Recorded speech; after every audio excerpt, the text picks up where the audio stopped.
խոսողների ցանկը եւ առաջին ելույթի համար դա ամբիոնի մոտ եմ հրավիրում Իշխան Սաղաթելյանին, համեցեք։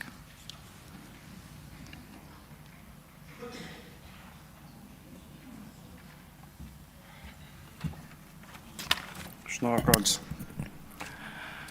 Ելույթով փորձելու եմ անդրադառնալ վերջին օրերին ազգային ժողովում հնչեցված մի շարք թեզերի եւ ելույթների։ Նախ հայկական շահի մասին։ Անցնող օրերին, երբ որ իմ դաշնակցական ընկերները կամ ընդդիմության ներկայացուցիչները այս ամբիոնից խոսում էին հայկական շահի մասին, իշխանության որոշ падգամավորներ շատ հետևողական, մեղադրական տոնով հարցադրում են հնչեցնում, թե ինչու չեք ասում Հայաստանի Հանրապետության շահ եւ օգտագործում եք հայկական շահ։ Առաջին տպավորությամբ ԿՊ-ն իր ձեռագրին բնորոշ տպավորությունը, որ փորձում է ստեղել եւս գտնել հակադրություն, հակասություն, պառակտում, բայց իրականության մեջ հարցը ունի շատ խորքային արմատներ։ Հարցը հետևյալն է. Հայաստանի Հանրապետությունը, եթե չպետք է առաջնորդվի հայկական շահով, ինչով պետք է առաջնորդվի։ Հայաստանի Հանրապետության եւ հայկական շահը դրանք փող լրացնող, միմյանց հետ կենսական նշանակությամբ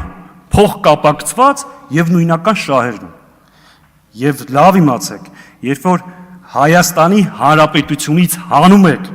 հայկական շահը, դա այլևս հայկական պետություն չի։ Հետևաբար, այո, Հայաստանի Հանրապետությունը պետք է առաջնորդվի հայկական շահերով եւ համայն հայության շահերով։ Բայց խնդիրը հետևյալն է. որտեղից է գալիս խոսույթը։ Այս ամեն ինչի խորքը որտեղ է։ Այս ամեն ինչի խորքը իրական Հայաստանը կամ այսպես կոչված 4-րդ հանրապետության մոդելն է։ Ինչ եք ասում դուք։ Դուք ասում եք, որ մենք պետք է ունենանք նոր սահմանադրություն եւ այդ սահմանադրության տերը պետք է լինի Հայաստանի Հանրապետության քաղաքացին։ Մտներիդ մեջ ունենալով դա հիմնադիրնել հավանաբար դուք եք, բայց ամբողջ խնդրը նա է, որ 4-րդ հանրապետության հիմնադիրը դուք չեք։ 4-րդ հանրապետության ճարտարապետը Թուրքիան է, կոնստրուկտորը Ադրբեջանը։ Դուք նույնիսկ դիզայներական գործերը ձեզ հանձնարարված չի։ Դրանով զբաղվում են եվրոպական որոշ պետություններ։ Դուք այդ պրոյեկտի մեջ PR մասնագետներն եք եւ sales մենեջերները։ Փաթեթավորեք այդ գաղափարը եւ վաճառեք մեր ժողովրդին։ Եվ հենց ստեղից է գալի ձեր վերաբերմունքը հայկական հարցերին, Սփյուռքին, հայ դատին, ազգային կազմակերպություններին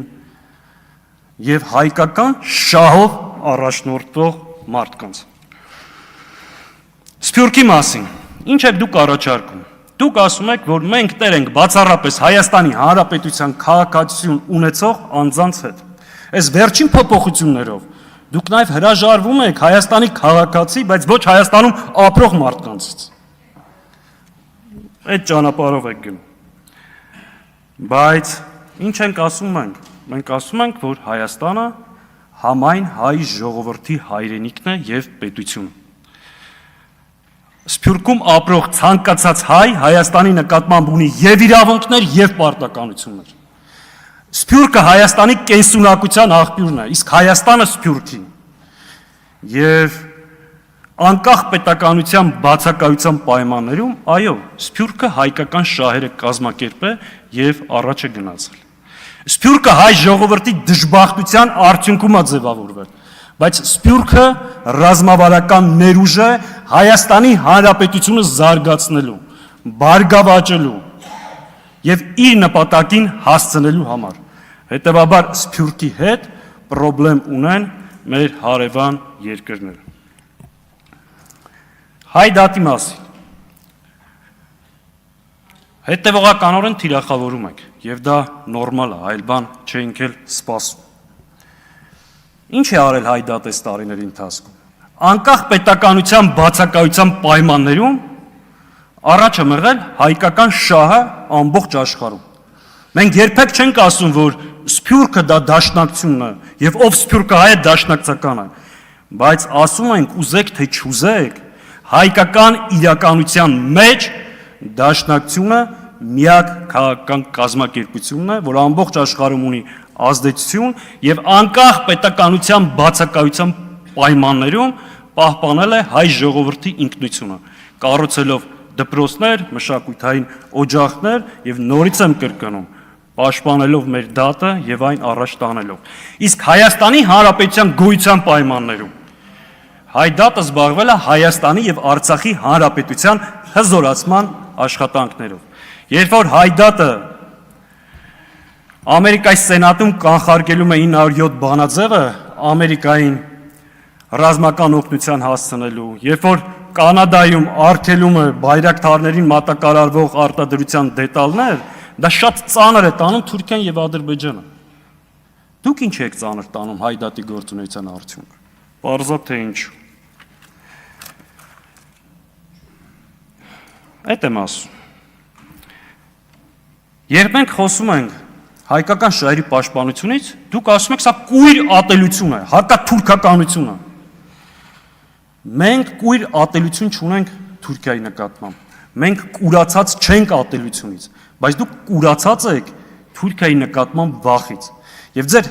Թուրքիայի Ադրբեջանի պահանջները հետևողական իրականացնելու համար փորձում եք մեզ պիտակավորել։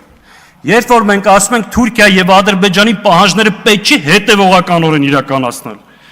դուք ասում եք ինչա, Թուրքիան ինչ ասում է պետք է հակառակ անենք, եթե ասում է ծխելը վտանգավոր է, ուրեմն պետք է ծխենք, չէ։ Մենք չենք ասում հակառակը արեք։ Մենք ասում ենք Թուրքիան ինչ որ ասում է, դա մի արեք։ Երբ որ ասում է մի հրաժարվեք անկախության հռչակագրից, ուրեմն մի հրաժարվեք։ Երբ որ ասում է Արցախը Ադրբեջանա եւ վերջ, դա պետք չի կրկնել։ Երբ որ ասում է մի ուրացեք ցեղասպանությունը, պետք չի գալ այդ ճանապարհով գնալ։ Երբ որ ասում են Սփյուռքը սպառնալիք է, պետք չի այդ խոսույթը բերել ստեղ։ Հետևաբար հրաժարվեք հետևողականորեն կատարելու այդ պահանջները։ Արտաքին քաղաքականության մասին։ Երկար խոսվեց եվրոպական ինտեգրման եւ այլ։ Կարելի է երկար խոսել, բայց պատկերը հետեւյալն է։ Մի անգամ անդրադարձել եմ, ավելի պարզ ասեմ։ Ձեր վարած քաղաքականության արդյունքում Հայաստանը կանգնելու է նոր, ավելի ծանր մարտահրավերների առջև։ Ձեր վարած քաղաքականության արդյունքում Հայաստանը դուրս է մնալու հապկից, բայց երբեք ՆԱՏՕ-ի անդամ չի դառնալու։ Ձեր վարած քաղաքականության արդյունքում Հայաստանը դուրս է մնալու ԵԱՏՄ-ից, բայց Եվրոմիության անդամ չի դառնալու։ Դուք եք դա հաստատում, դուք եք ասում, որ մոտ ապագայում այդ հեռանկարը չկա։ Իսկ եթե այդ հեռանկարը չկա, այս իրավիճակում երկիրը տանել նոր, ավելի ծանր արկածախնդրության, սա բերելու է անվտանգային եւ տնտեսական նոր խնդիրներ եւ այս գլխից ասեմ,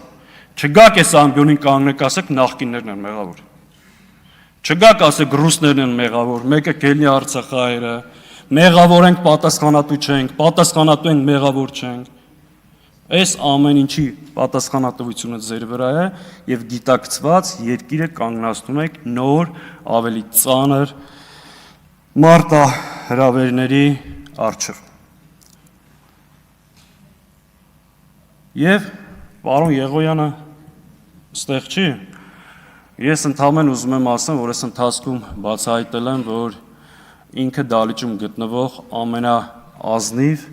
եւ մոլորված հակադաշնակցականն է եւ խորտ կտամ, որ տիկին Մարիա Կարապետյանի կամ եթե պարոն Ռուբինյանը ժամանակ ունենա իր մոտ որոշ շրջան դասընթացներ անցնի։ Շնորհակալ եմ։ Էդգար Ղազարյան